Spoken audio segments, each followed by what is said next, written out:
Good morning guys. ഭയങ്കര മഴയാണ് കേട്ടോ പുറത്ത്. ഒന്ന് പള്ളിയിലൊക്കെ പോകണമെന്ന് വിചാരിച്ചതാണ്, പക്ഷേ നല്ല മഴ, പോകാൻ പറ്റിയില്ല. ഇന്ന് വിശേഷിച്ചെന്താണെന്ന് ആയിരിക്കും. ഇന്നൊരു കുട്ടിയുടെ പിറന്നാളാണ്. ആ കുട്ടിയുടെ എല്ലാവരും വളർത്തിരിക്കണം. അങ്ങനെ എൻ്റെ എത്രാമത്തെ ബർത്ത്ഡേ ആണെന്നൊന്നും ഞാൻ പറയത്തില്ല. അങ്ങനെ ഞാൻ പറയത്തില്ല, നിങ്ങൾക്കറിയാം, നിങ്ങൾക്കാൻ പറ്റിയില്ല. അപ്പോൾ ഇനി പോയി കുളിച്ച് ഫ്രഷ് ആവട്ടെ. പള്ളിയിലോ പോകാൻ പറ്റിയില്ല. ടോൺചാറിൽ ഇപ്പോൾ വരും. അപ്പോൾ അങ്ങനെയാണെങ്കിൽ ഒന്ന് കുരിശുപള്ളിയിൽ എവിടെയെങ്കിലും ഒന്ന് പോകണമെന്ന് വിചാരിക്കണം. ഇനിയിപ്പോൾ ഈ ടൈമിൽ കുർബാന നല്ല സമയം, 9 മണിയായി. രാത്രി ഞാൻ ഭയങ്കര ബഹളമായിരുന്നു കേട്ടോ. 2 മണിക്ക് എഴുന്നേറ്റിട്ട് 4:30 ഉറങ്ങിയപ്പോഴത്തേക്ക്. സോ നല്ലപോലെ ഉറങ്ങാനൊന്നും പറ്റിയിട്ടില്ല രാത്രി. അതുകൊണ്ട് ഞാൻ ഇച്ചിരി ലേറ്റുമായി എഴുന്നേക്കാനായിട്ട് ഞാൻ എഴുന്നേറ്റു. പക്ഷേ മഴ ആയതുകൊണ്ടിട്ട് കിടന്നതാണ്, അല്ലെങ്കിൽ ഞാൻ പള്ളി പോയാനെ. അപ്പോൾ അങ്ങനെ ഇനി പോയി കുളിച്ചിട്ടൊക്കെ വരട്ടെ. ജസ്റ്റ് ഒന്ന് ബ്രഷ് ചെയ്തിട്ടേ ഉള്ളൂ. അപ്പോൾ എല്ലാവർക്കും എൻ്റെ യൂട്യൂബ് ചാനലിലേക്ക് സ്വാഗതം. അപ്പോൾ ദേ പറഞ്ഞ പോലെ ഇന്നലെ എൻ്റെ ബർത്ത്ഡേ ആയിരുന്നു കേട്ടോ, May 30. ഇന്നിപ്പോൾ May 31. അപ്പോൾ രാവിലെ പള്ളി പോകണമെന്ന് വിചാരിച്ചു, പോകാൻ പറ്റിയില്ല. ടോണിച്ചേട്ടൻ ഒരു 8:45 ആയപ്പോഴത്തേക്കും വന്നു കേട്ടോ. നല്ല മഴ ആയതുകൊണ്ടിട്ടാണ് പോകാൻ പറ്റാതിരുന്നത്, അല്ലെങ്കിൽ ഉറപ്പായിട്ട് ഞാൻ പോയേനെ കേട്ടോ. അപ്പോൾ വന്നപ്പോൾ എനിക്കൊരു ഡയറി മിൽക്കൊക്കെ ഗിഫ്റ്റ് കൊണ്ട് തന്നിട്ടുണ്ട് കേട്ടോ. അതെൻ്റെ കയ്യിൽ കിട്ടിയപ്പോൾ തന്നെ പുറകെ ആളന്വേഷിച്ച് വന്നായിരുന്നു കേട്ടോ. പക്ഷെ ഞാൻ കൊടുത്തില്ല. കാരണം ആശാന് മധുരം ഇനി അധികം കൊടുക്കണ്ടാന്നാണ് നമ്മള് വിചാരിക്കുന്നത്. കാരണം മധുരം കഴിക്കുന്നതിന്റെ ബുദ്ധിമുട്ടുകളൊക്കെ അവന് കാണുന്നുണ്ട് കേട്ടോ. അപ്പൊ എന്നോട് കുളിച്ച് റെഡിയാവുമ്പോൾ പുറത്ത് പോവാം, എന്നിട്ട് വന്നിട്ട് ആലപ്പുഴയ്ക്ക് പോകണം എന്ന് പറഞ്ഞു കേട്ടോ. അപ്പൊ ആലപ്പുഴ വീട്ടിലേക്കും കുറച്ച് സാധനങ്ങൾ വാങ്ങിക്കാനായിട്ടുണ്ടായിരുന്നു. ലുലുവിലേക്ക് പോവാന്ന് പറഞ്ഞു കേട്ടോ. അങ്ങനെ നമ്മള് രാവിലെ തന്നെ കുളിച്ച് റെഡിയായി ഒരു 10 മണിയായപ്പോൾ വീട്ടിൽ നിന്ന് ഇറങ്ങി നേരെ ലുലുവിലേക്കാണ് കേട്ടോ പോയിട്ടുണ്ടായിരുന്നത്. ലുലു പോയിട്ട് നമുക്ക് ഇങ്ങോട്ട് കൊണ്ടുവരേണ്ട കുറച്ച് സാധനങ്ങൾ എടുത്തു. അതുപോലെ തന്നെ എനിക്കൊരു കേക്കും വാങ്ങി തന്നു കേട്ടോ. ഹാപ്പി ബർത്ത്ഡേ പൊണ്ടാട്ടി എന്നൊക്കെയാണ് ആ കേക്കിൽ എഴുതിയിട്ടുണ്ടായിരുന്നത്. വീട്ടിൽ വന്ന് ഫുഡൊക്കെ കഴിച്ച് കഴിഞ്ഞിട്ട് നമ്മൾ ആലപ്പുഴയ്ക്ക് ഇറങ്ങുന്നതിക്ക് കുറച്ച് മുമ്പായിട്ടാണ് നമ്മൾ കേക്ക് കട്ട് ചെയ്തിട്ടുണ്ടായിരുന്നത്.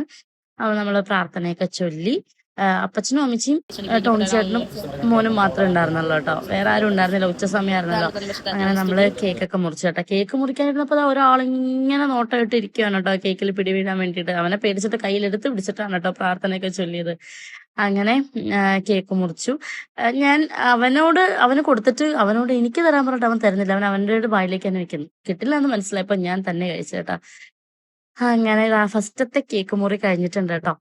പിന്നെ അപ്പച്ചനും കൊടുത്തു, അമ്മച്ചിക്ക് കൊടുത്തു, ടോണിച്ചേട്ടന് കൊടുത്തു. പിന്നെ നമ്മുടെ നെയ്ബേഴ്സ് 2-3 വീടുണ്ട്. അവിടെ വീടുകളിലൊക്കെ ആ 2 വീട്ടിലും കൊടുത്തു കേട്ടോ. പിന്നെ എൻ്റെ ചേച്ചിക്കും പിന്നെ എൻ്റെ കൊളീഗിനും കൊടുക്കാൻ വേണ്ടിയിട്ടുള്ള കുറച്ച് കേക്കും ഞാൻ മാറ്റി വെച്ചിട്ട് നമ്മള് പോകാൻ വേണ്ടിയിട്ട് ഇറങ്ങി കേട്ടോ. അങ്ങനെ എൻ്റെ ബർത്ത്ഡേസിനൊന്നും അങ്ങനെ കേക്കൊന്നും അധികം മുറിച്ചിട്ടൊന്നുമില്ല കേട്ടോ. ഇപ്പൊ കല്യാണം കഴിഞ്ഞിട്ട് ഈ കഴിഞ്ഞ വർഷങ്ങളിലൊക്കെ മുറിച്ചിട്ടുണ്ട്. അതല്ലാതെ കല്യാണത്തിന് മുമ്പൊന്നും എൻ്റെ ബർത്ത്ഡേക്ക് അങ്ങനെ കേക്കൊന്നും മുറിച്ചിട്ടില്ല. എനിക്കപ്പോൾ അതുകൊണ്ട് ഭയങ്കര എക്സൈറ്റ്മെന്റ് ആണ് കേക്ക് മുറിക്കുമ്പോഴത്തേക്ക് കേട്ടോ. ഇതാണ് എൻ്റെ കൊളീഗ്, എല്ലാവരും കണ്ടിട്ടുണ്ടാവും, എൻ്റെ പാർട്ട്ണർ എന്ന് ഞാൻ പറയാറില്ലേ. അപ്പൊ ഞാൻ വീഡിയോ എടുക്കുന്നതോട്ട് ചേച്ചി ഒളിച്ചു നിന്നാണ് കേട്ടോ. അതുകൊണ്ട് ഞാൻ പിന്നെ കൂടുതൽ വീഡിയോസ് ഒന്നും എടുത്ത് വെറുപ്പിച്ചില്ല. വീട്ടിൽ വന്നപ്പോൾ അമ്മ അച്ചാറൊക്കെ ഉണ്ടാക്കുമായിരുന്നു കേട്ടോ. അമ്മയാണെങ്കിൽ എൻ്റെ ബർത്ത്ഡേക്ക് ഫ്രൈഡ് റൈസും ചിക്കനും ഉണ്ടാക്കാന്ന് പറഞ്ഞിട്ടുണ്ടായിരുന്നു. അപ്പൊ അതിന് വേണ്ടിയിട്ടുള്ള അച്ചാറാണ് കേട്ടോ ഇടുന്നത്. പപ്പയാണെങ്കിൽ അമ്മയെ ഹെൽപ്പ് ചെയ്തോണ്ടിരിക്കുകയാണ്. അങ്ങനെ നിൽക്കുന്ന സമയത്ത് ഇതേ നമ്മുടെ ടീം വന്നിട്ടുണ്ട് കേട്ടോ.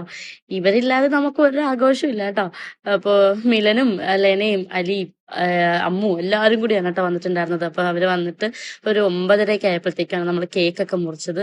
കേക്കൊക്കെ സെറ്റ് ചെയ്ത് വെക്കുന്നൊക്കെ അവളുമാര് തന്നെയാണ് കേട്ടോ. പിന്നെ അപ്പുറത്ത് ടോണിച്ചേട്ടന്റെ ചേട്ടനും ചേച്ചിയൊക്കെ വന്നിട്ടുണ്ടായിരുന്നു. അപ്പൊ സത്യം പറഞ്ഞു കഴിഞ്ഞാൽ ആദ്യമായിട്ടാണ് കേട്ടോ എന്റെ ബർത്ത്ഡേ ഇത്ര ഗ്രാൻഡ് ആയിട്ടൊക്കെ സെലിബ്രേറ്റ് ചെയ്യുന്നത്. എനിക്കിത് ഗ്രാൻഡ് തന്നെയാണ് കേട്ടോ. കാരണം എന്റെ വീട്ടില് കല്യാണത്തിന് മുമ്പ് ഞാൻ 1-2 തവണ കേക്ക് കട്ട് ചെയ്തിട്ടുള്ളൂ. അപ്പൊ എന്റെ ഫാമിലി മാത്രമേ എന്റെ കൂടെ ഉണ്ടായിട്ടുള്ളൂ കേട്ടോ. ഇതും എന്റെ ഫാമിലി തന്നെയാണ്, അതല്ല ഞാൻ ഉദ്ദേശിച്ചത്. എന്റെ അപ്പച്ചനും അമ്മച്ചും മാത്രമേ എന്റെ കൂടെ ഉണ്ടായിട്ടുള്ളൂ. ആദ്യമായിട്ടാണ് ടോണിച്ചേട്ടന്റെ വീട്ടിൽ വന്നിട്ട് ഇത്രയും ഗ്രാൻഡ് ആയിട്ട് നമ്മൾ സെലിബ്രേറ്റ് ചെയ്തേക്കുന്നത്. എനിക്ക് ഭയങ്കര സന്തോഷമായിട്ടോ. ഭയങ്കര സന്തോഷമായി എന്ന് പറഞ്ഞാൽ നമ്മുടെ ലൈഫിൽ നമ്മൾ സ്നേഹിക്കുന്ന ആളുകൾ നമ്മുടെ ചുറ്റും ഉണ്ടാവുന്ന തന്നെയാണല്ലോ നമ്മുടെ സന്തോഷം. എനിക്ക് ഒരുപാട് ഇഷ്ടപ്പെട്ട ആളുകളാണ് എൻ്റെ കൂടെ ഇപ്പോൾ ഉള്ളത്. അതിനകത്ത് സോ ഗ്രേറ്റ്ഫുൾ. അങ്ങനെ നമ്മൾ കേക്ക് മുറിക്കുകയാണ്. ഞാൻ കുറച്ച് ഇമോഷണൽ ആയി പോയി ഇന്നലെ. ഞാൻ അധികം പുറത്തൊന്നും കാണിച്ചില്ല. എനിക്ക് ഒത്തിരി സന്തോഷം കൊണ്ടിട്ടുള്ള ഒരു സങ്കടം പുറത്തേക്ക് വന്നായിരുന്നു കേട്ടോ. അങ്ങനെ ആദ്യം തന്നെ നമ്മുടെ കിയാൻകുട്ടന് കൊടുത്തിട്ടുണ്ട്. അവന് കൊടുക്കാതെ ഒരാൾക്കും അവിടെ കൊടുക്കാൻ പറ്റില്ലല്ലോ. പിന്നെ എല്ലാവർക്കും കേക്കൊക്കെ കൊടുത്ത് ഞാൻ പായസം ഉണ്ടാക്കണം എന്ന് വിചാരിച്ചിട്ടുണ്ടായിരുന്നു. പായസം പക്ഷെ ഉണ്ടാക്കാനുള്ള സമയം കിട്ടിയില്ല കേട്ടോ. കാരണം ഇന്നലെ ഭയങ്കര ടൈറ്റ് ഷെഡ്യൂൾ ആയിരുന്നു. രാവിലെ വീട്ടിലായിരുന്നു, അവിടുന്ന് പിന്നെ ഇവിടെ എത്തിക്കഴിഞ്ഞപ്പോഴത്തേക്കും 6 മണിയായി. പിന്നെ നമുക്കൊന്ന് ടൗണിൽ പോകണമായിരുന്നു, കേക്കൊക്കെ വാങ്ങി. പിന്നെ ഇവിടെ അമ്മേനെ ഹെൽപ്പ് ചെയ്തു. മൊത്തത്തിൽ അങ്ങ് ടൈറ്റ് ഷെഡ്യൂൾ ആയിപ്പോയി. അതുകൊണ്ടിട്ട് എനിക്ക് പായസം ഒന്നും വെക്കാൻ പറ്റിയില്ല കേട്ടോ. അത്രേ ഉള്ളൂ എന്റെ ബർത്ത്ഡേയുടെ പരിപാടികളൊക്കെ ഇത്ര ഉള്ളായിരുന്നു. അമ്മ ഫ്രൈഡ് റൈസും ചിക്കനൊക്കെ ഉണ്ടാക്കി. പിന്നെ കുറച്ച് ബീഫും ഉണ്ടാക്കിയിട്ടുണ്ടായിരുന്നു കേട്ടോ. അങ്ങനെ അതൊക്കെ കഴിച്ചു. എല്ലാരും കൂടി ഒരുപാട് നേരം സംസാരിച്ചിരുന്നു. ഓൾമോസ്റ്റ് ഒരു 11:30 ആയിട്ടുണ്ടെന്ന് തോന്നുന്നു കേട്ടോ എല്ലാരും പോയപ്പോഴത്തേക്കും. 11:30 കഴിഞ്ഞു പോയപ്പോഴത്തേക്കും. എനിക്ക് ഒത്തിരി സന്തോഷമായി. അങ്ങനെ ഞാനത് ഒരുപാട് തവണ അയാളെ റിപ്പീറ്റ് ചെയ്ത് പറയുന്ന ഐ നോ, ബിക്കോസ് എനിക്ക് ആ സന്തോഷം എന്റെ സംസാരത്തിൽ റിഫ്ലക്ട് ചെയ്യുന്നുണ്ട്. അതുകൊണ്ടാണ് കേട്ടോ ഞാൻ വീണ്ടും വീണ്ടും അങ്ങനെ പറയുന്നത്. അപ്പൊ ഇതാണ് കേട്ടോ മിലനെ മാത്രം വീഡിയോയിൽ കണ്ടിട്ടില്ല എന്ന് തോന്നണല്ലേ. കാരണം അവനാണ് കേട്ടോ എന്റെ എല്ലാ വീഡിയോസും എടുത്തു തരുന്നത്. ഇനിയിപ്പോ അടുത്ത ദിവസം അവന്റെയും ബർത്ത്ഡേ ആണ്. അപ്പൊ അതും ഞങ്ങൾ അടിച്ചു പൊളിക്കാൻ വേണ്ടിയിട്ടുള്ള പ്ലാനിങ്ങിലാണ്. രാത്രി 11:30 മണിക്കുള്ള അഭ്യാസങ്ങളാണ് കേട്ടോ ഈ കാണുന്നത്.